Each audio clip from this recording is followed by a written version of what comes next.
Which inventor would be most confused at how their invention is being used nowadays? Story 1. Sir John Harrington. You're supposed to sit on it the other way and put your reading material on the little shelf. Why do you think I designed toilet rooms with a laundry hole? It's a shelf for your chocolate milk and comic books. Story 2. The inventors of handcuffs, whips, and restraining equipment. Upset that they're now used by cops, jockeys, and the mentally unstable. Story 3.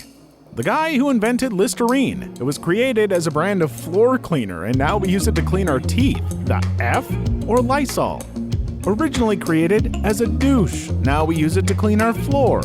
Or lye. Originally used for soap making is now also used to make pretzels crispy. Lye wasn't really invented per se, it's a pretty basic chemical compound. Also, soap was originally made with potash or potassium hydroxide, not sodium hydroxide. Lye. Honestly, I'm just as here for people pointing out how wrong other people are as I am here for the interesting invention facts. This is gonna be a good thread. Story 4. Wright brothers. Pretty sure they didn't intend the airplane to carry a nuclear bomb that could wipe out a nation. Apparently Orville was still alive when the bomb was dropped and someone interviewed him about it.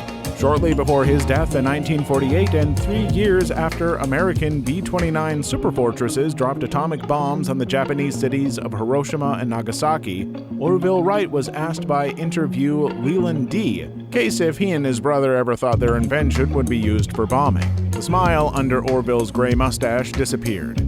Yes, we thought it might have military use, but in reverse, said the 76-year-old inventor whose brother had died at age 45 in 1912. Because the men who start wars aren't the ones who do the fighting. We hoped that the possibility of dropping bombs on capital cities would deter them.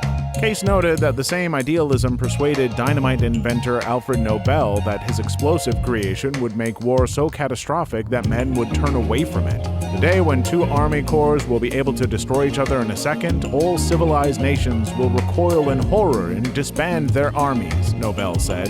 We talked and we thought that way too, Orville said. We dared to hope we had invented something that would bring lasting peace to the earth, but we were wrong. We underestimated man's capacity to hate and to corrupt good means for an evil end. Holy crap, that is both fascinating and profoundly sad. Can you imagine having invented something that you thought could help bring more peace to the world, and dying just a few years after it had been used to kill hundreds of thousands? Story 5. The woman who invented bras lived long enough to see the bra-burning protests of the late 20th century.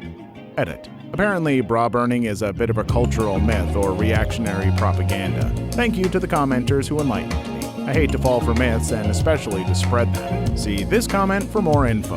Which was probably an especially weird turn of events because bras had a very feminist origin, designed to allow women with support to work comfortably alongside or in place of men. Story 6. Mr. Hitachi is probably rolling over in his grave because of the way people everywhere misuse his greatest invention, the magic wand. Same for the salad mixer guy. Laugh my friggin' butt off, or dip. Salad mixer go brrrr.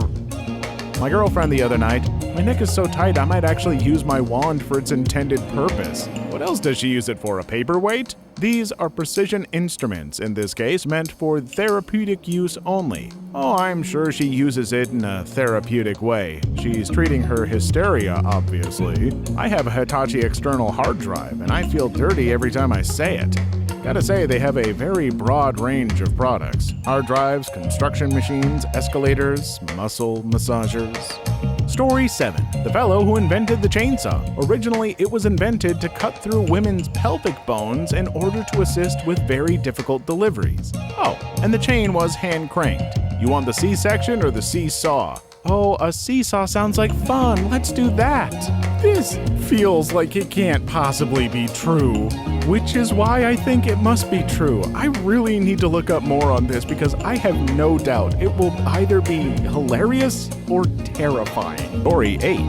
Maybe the guy who invented heroin for Bayer in Germany. When they began selling it, they advertised it as a non-addictive substitute drug for opium and thought they had erased most of the problems that came with other common opioids at the time. Would be pretty surprising to him seeing homeless guys in today's times injecting it at creepy train stations. Did they do literally zero testing before they began selling it? Yeah, they didn't want to get addicted. It's big brain time. Story 9. The inventor of the circular biscuit tin.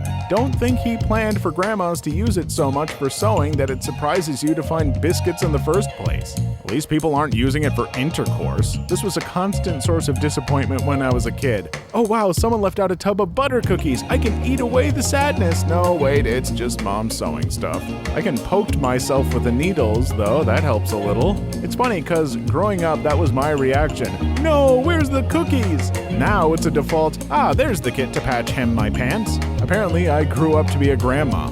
Oh, I definitely grew up to be a grandma, 24-year-old male. I get offended when people don't eat my food, eat while it's hot, or finish their food. I could spend my whole weekend in the kitchen. And my friends ask me to sew crap. I actually use those tins for a bunch of things. I have a bunch of them because those butter cookies are some of my favorite cookies, and those tins are dang useful. Please leave your story in the comments. I would love to make a video on them in the future. Also, don't forget to like and subscribe.